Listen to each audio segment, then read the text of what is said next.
직장인 여성이에요. 여러분, 혹시 이런 말 들어보셨나요? 현명한 사람은 배고픈 자에게 물고기를 잡아주는 게 아니라 물고기 잡는 법을 알려준다. 이런 말요. 사실 여기에 사연을 보내기로 용기를 낸 건 바로 평생 물고기만 잡아주다 넝쿨째 굴러들어온 복을 뻥하고 걷어차버린 전남친에 대해서 이야기를 하기 위해서예요.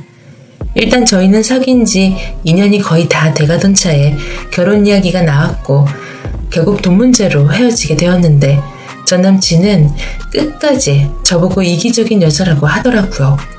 여기 계신 분들이 한번 들어봐 주시고 제가 이기적인 건지 아니면 현명한 판단을 한 건지 의견을 좀 들려주시면 너무 감사하겠네요. 일단 전남친은 생산직에 근무를 합니다. 생산직이라고 하니 좀 그래 보일 수도 있는데 말만 생산직이지 회사 규모도 상당히 크고 복지 빵빵한 나름 탄탄한 회사에서 근무를 하는 전남친은 월 평균 400 중반 받고 있었죠. 물론 세 전이고요. 기본급은 얼마 안 되지만 개인이 원하면 근무 시간을 유동적으로 늘릴 수 있는 시스템이라 진짜 빡빡하게 시간표를 짜면 월 500도 거뜬히 넘더라고요. 그나마 평일이나 주말에 저와 데이트를 하기 위해 조금 여유를 준 게 400 중반이니 결코 적은 월급은 아니라고 생각이 됩니다. 실제로도 전남친은 이따금씩 아주 바쁘게 일할 때가 있는데 그런 달은 500 넘게 받는다고 하더라고요. 물론 빡빡하게 일을 한 이유가 참 황당했어요. 그건 바로 자기 엄마 카드값이 모자르다는 이유였는데 전 나중에 알았죠. 그때 당시만 해도 회사가 바쁜 줄로만 알았거든요. 아무튼 저희 나이에 저 정도 돈을 벌기는 쉽지는 않은데 전남친은 높은 월급에 비해서 늘 돈에 쪼들리는 듯 했습니다. 핸드폰 요금제도 가장 저렴한 걸로 쓰는 탓에 종종 불편해하는 걸 옆에서 봤거든요. 그에 비해 저는 월 300 초반을 받고 일하고 있어요. 나중에 어린이집을 차리는 게 목표인 저는 현재 유치원 교사로 일하며 경력을 쌓고 있는 중이고요. 전 남친에 비해 한참 모자라는 벌이지만 늘 여유롭게 사는 건 저였네요. 다른 데 돈 나갈 데가 없으니 매달 적금 들어갈 거 넣고 쇼핑할 거 하고 또 엄마 아빠에게 맛있는 식사를 대접한다거나 선물을 해도 충분했죠.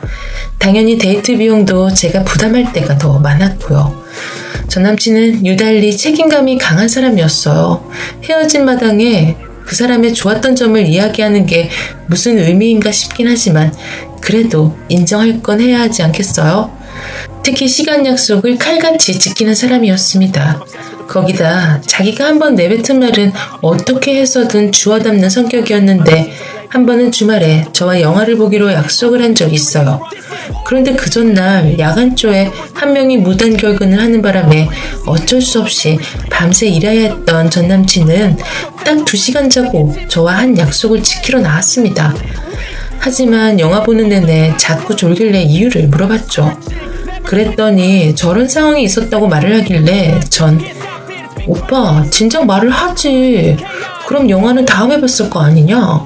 빨리 들어가서 자. 뭐하러 무리해서 나와?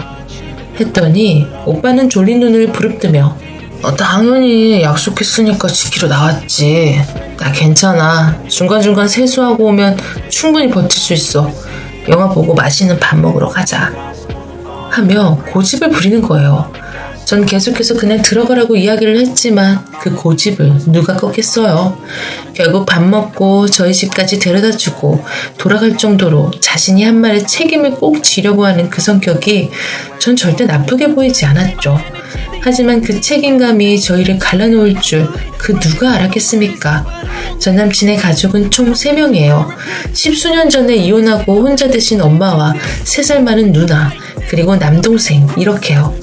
솔직히 이미 헤어졌다고는 하나 그래도 한때 좋아했고 결혼까지 생각한 전 남친의 가족에 대해서 이렇다 저렇다 뒷담화를 하기는 싫지만 그래도 할 건 해야 하니 말을 해볼게요. 집은 방 2칸짜리 전세에 살고 계십니다. 전세가 나쁘다는 건 아니에요. 하지만 그만큼 경제적으로 안정되지 않은 건 사실이죠. 근데 문제는 전 남친 말고는 누구 하나 확실한 직업을 가진 사람이 없다는 겁니다. 우선 누나는 미대 출신이라고 들었는데 학교 다닐 때 집안 기둥뿌리 하나는 혼자 해먹었을 정도로 돈이 많이 들어갔다고 해요. 아시잖아요. 원래 예체능 쪽이 제대로 배우려면 돈 먹는 하마라는 거요. 학교 졸업하고 처음엔 디자인 계열 회사에 취업을 했지만 그마저도 얼마 다니지 못하고 그만두고 그때부터 화가가 될 거라며 그림만 그린다고 합니다. 자기의 꿈을 위해서 노력하는 거 좋죠. 그러나 타인에게 피해를 주면서까지 자신의 꿈을 쫓는 건 전 아니라고 봐요. 더욱이 그 타인이 자기 남동생이라면 더더욱 그렇죠. 특별한 벌이가 없으면 최대한 빨리 성공을 할 생각을 해야지. 그림 그린답시고 그림 도구 살 돈조차 전 남친에게 손을 벌렸던 모양이더라고요. 간간히 알바는 했던 모양인데 그런 상황에 비해서 씀씀이가 무척 해펐던 전 남친 누나는 물감 하나를 사도 가장 비싼 거 아니면 안 샀다고 합니다. 거기다 남동생은 무슨 제작 공장에서 일을 한다는데 월급이 200도 안 돼요. 그래서 전 남친이 좀 더 미래가 있는 곳으로 옮기는 게 어떻냐고 제안을 하니 그런 데는 일이 힘들어서 싫다고 했대요. 참, 제가 쓰면서도 답이 없는 가족이죠. 그렇다고 가족 구성원들이 절약하며 사느냐? 그것도 아니에요. 남들 하는 건 다 해야 직성이 풀리는 전 남친 엄마 때문에 훗날 알게 된 건데 그 사람의 월급의 반을 꼬박꼬박 자기 집에 줘왔다고 하더라고요. 그것도 지출이 심해 카드값이 모자른다고 난리를 칠 때면 앞에 말씀드렸듯이 전 남친은 저와 데이트할 시간도 없이 빡빡한 근무 스케줄을 짜 미친 듯이 일만 해야 했죠. 그 사람 등에 빨대 꽂고 빈대짓을 평생 해온 그 인간들도 문제지만 더 큰 문제는 바보처럼 허구짓을 자처한 그 사람이 전 더 문제라고 생각해요. 아무리 가족이라도 금전적인 부분은 선명하게 구분짓고 처리를 해야 하는 건데 등에 빨대 꼽는다고 그냥 등을 내준 거나 마찬가지인 그 사람은 그런 가족들에게 싫은 소리 한마디를 못했는데 그 이유가 뭔지 아세요? 아빠랑 이혼하고 힘들어하는 엄마에게 자기가 약속을 했답니다. 아빠 대신 자기가 그 집에 가장이 되어줄 거라고 말이에요. 나중에 결혼 이야기가 본격적으로 나오고 자기 집에 생활비를 꼭 줘야 한다고 해서 한참 논쟁을 한 적이 있었는데 그때 그러더군요. 자기가 한번 한 말이니 다시 취소할 수가 없다고. 그래서 결혼하고도 집에 최소 150만 원은 줘야 한다고 하길래 제가 그랬어요. 오빠, 지금까지 오빠가 버는 돈에 비해서 가난하게 사는 거 보고 대충 짐작은 했어. 집이 좀 어렵구나. 그래서 월급의 일부를 생활비로 드리는구나. 근데도 나 아무 걱정이 없었어. 아니, 오히려 그런 오빠가 멋지다고 생각했어. 최소한 가족들 나 몰라라 하고 지만 하는 인간은 아니라는 뜻이잖아? 근데 결혼을 하면 오빠는 새로운 가정의 가장이 되는 거야. 언제까지 오빠 집이랑 나와 이룬 가정이랑 양발 다 걸칠 수는 없잖아. 안 그래? 이건 상식 중에 상식이야. 물론 어느 정도 도와드릴 수는 있겠지. 거기까지도 나 배려하려고 했어. 근데 오빠 이야기를 다 듣고 나니 생각이 완전히 바뀌었어. 150만 원? 아니, 어머님 용돈 30만 원. 그 이상은 안 돼. 아니, 생각을 해봐. 오빠네 가족들 사지 멀쩡하고 다 건강하잖아. 3명이서 벌면 충분히 생활이 돼야 정상 아니야? 왜 굳이 결혼한 오빠한테까지 그 책임이 돌아오냐고. 난 이해 못하겠어.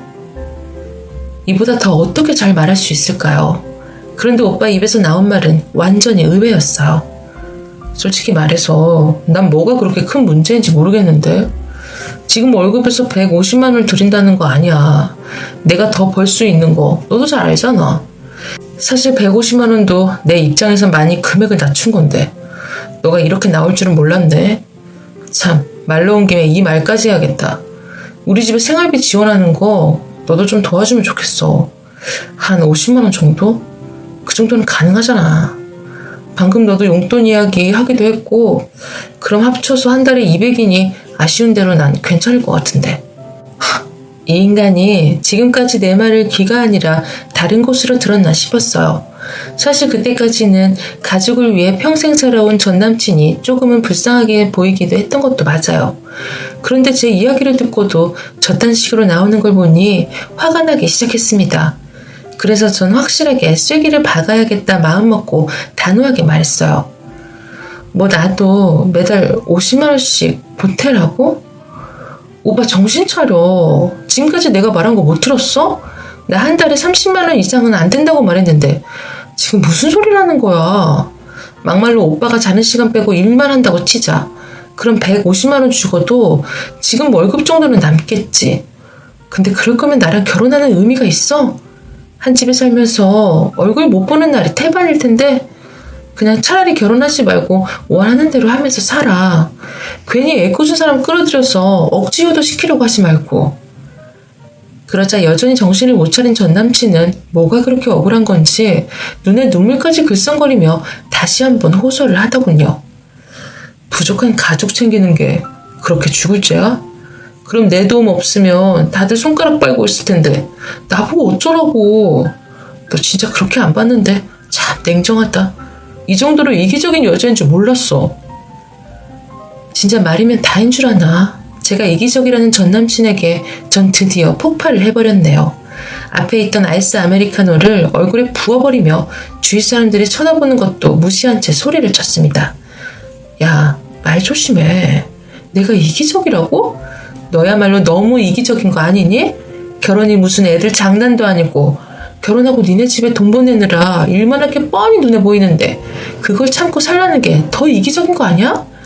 아무리 좋게 이야기해도 못 알아들으니까 좀 더 직설적으로 이야기해 줄까? 니네 엄마랑 누나 그리고 동생 어디 아픈 사람 있어? 없지? 어머니도 건강하시다며. 틈만 나면 등산 모임 다니신다고 너가 그러지 않았어? 그럼 막말로 각자 200만 원만 벌어도 합이 600이야.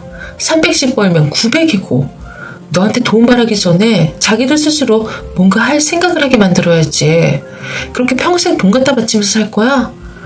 진짜 마지막 정이 있어서 하는 충고니까 새겨들어. 아무리 가족이라도 자기 호구 취급하면 상대 안 하는 게 맞아. 정 호구짓 계속하고 싶으면 혼자서 해. 엄한 사람 끌어들이지 말고.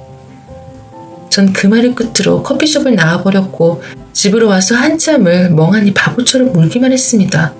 너무 슬펐어요. 이상하게도 그 사람의 결혼관을 생각하면 오만정이 다 떨어져야 정상인데 자꾸 좋았던 기억만 떠오르는 겁니다. 그렇게 넉나간 사람처럼 방 안에만 있으니 아빠가 절 부르시더라고요. 부모라는 존재는 정말 대단해요. 한마디도 하지 않았는데도 아빠는 제 등을 어루만지시면서 왜 요즘 남자친구랑 잘 안 돼? 결혼까지 하고 싶다고 신나서 방방 뜰 땐 언제고 이렇게 풀이 죽어 있어? 저도 모르게 눈물이 주르륵 흘렀고 놀란 아빠는 뭐야 진짜 무슨 일 있는 거니? 아빠한테 말해봐. 응? 옛날부터 그랬어요. 사소한 일상에 대한 이야기는 주로 엄마에게 했지만 정작 중요하고 어려운 일들은 늘 아빠에게 털어놨던 저는 전 남친과 있었던 대화를 다 말을 했답니다. 다 들으신 아빠는 한참 생각을 하시더니 의외의 이야기를 하시더군요. 많이 놀랐겠구나. 근데 아빠는 말이다. 결혼하고도 자기 가족 챙기려는 게 완전히 나쁘게만 보이지는 않는구나. 물론 터무니없는 금액이긴 하지만 적당히 조율만 가능하다면 무조건 안 좋은 쪽으로만 생각할 것도 아니라고 본다. 아빠의 말을 듣자마자 전 바로 이해가 되었어요. 아빠가 저렇게 이야기하시는 것도 무리는 아니에요. 막내로 태어난 아빠는 위에 4명의 형들이 있는데도 불구하고 각자 자기만 챙기며 할머니를 방치하다시피 하는 바람에 돌아가실 때까지 막내인 아빠가 쭉 모셨거든요. 심지어 장례식장에 참석하지 않은 분도 계셨는데 그날 아빠가 얼마나 화를 냈는지 지금도 똑똑히 기억이 납니다. 그런 아빠에게 전 남친의 가족 사랑이 어느 정도 긍정적으로 보였나 봐요. 그러면서 아빠는 한 달에 100만 원 정도 지원을 하는 걸로 맞추고 기간은 5년 정도면 어떠냐고 역으로 제안을 하셨고 추가로 집까지 해주신다는 약속까지 하시더라고요. 물론 제가 지금까지 모아놓은 돈은 다 아빠 드리는 조건이었어요. 그래도 반의 반도 안 되는 금액이라 너무 좋은 조건이었는데 이 사실을 아는지 모르는지 전 남친은 아무 연락도 없는 겁니다. 하지만 이미 이 시점에 제 마음이 정해졌던 것 같아요. 왜냐하면 더 이상 전 남친에 대해 아무 감정도 생기지 않았거든요. 화도 안 나고 그렇다고 안쓰럽거나 헤어지는 상상을 해도 마음이 전혀 아프지가 않길래 전 마지막 결판을 내기 위해 연락을 해서 만났습니다. 만나자마자 그 사람은 다짜고짜 절 보며 생각 좀 해봤어? 근데 난 아무리 곱씹어봐도 뭐가 문제인지 모르겠는데 너가 그렇게까지 싫어하니 그냥 내가 양보를 할게. 딱 내 돈 100만 원에 네 돈 30만 원 어때? 더 이상 기도 안 찼습니다. 아무 표정의 변화 없이 가만히 자기를 바라보는 저를 보며 무슨 말이라도 하라길래 전 조용히 입을 열었습니다. 아빠가 우리 결혼하면 집 해주신다고 하더라. 조건은 딱 5년 동안만 100만 원씩 지원해준다고 약속하면 된다고 하셨는데 다 부질없는 소리셨네. 오빠는 자격이 없다. 그냥 끝내자. 더 말하기도 지치네. 잘 살아. 호구짓 그만하고 진짜 오빠 인생을 위해서 살아. 이게 내가 할 수 있는 마지막 충고야. 라는 말을 끝으로 나오는 저를 붙잡고 다시 한번 기회를 달라는 전남친의 간절한 모습을 보면서도 정말 아무 느낌이 없는 저를 발견하고 확실하게 알았네요. 이 사람에게 조금의 미련도 남지 않았다는 걸 말이죠. 그렇게 이별을 하고 3개월이라는 시간이 흐른 지금 전 지극히 평범한 삶을 살고 있습니다. 좋아하는 드라마도 실컷 보고 친구들과 만나 수다를 떨거나 부모님과 맛집 탐방도 다니며 일상 속의 행복을 맛보며 인생의 참맛을 즐기고 있는 중이죠. 제게도 그리고 이 글을 읽고 있는 여러분들에게도 좋은 일만 생겼으면 하는 바람을 끝으로 제 사연을 마치도록 할게요. 함께해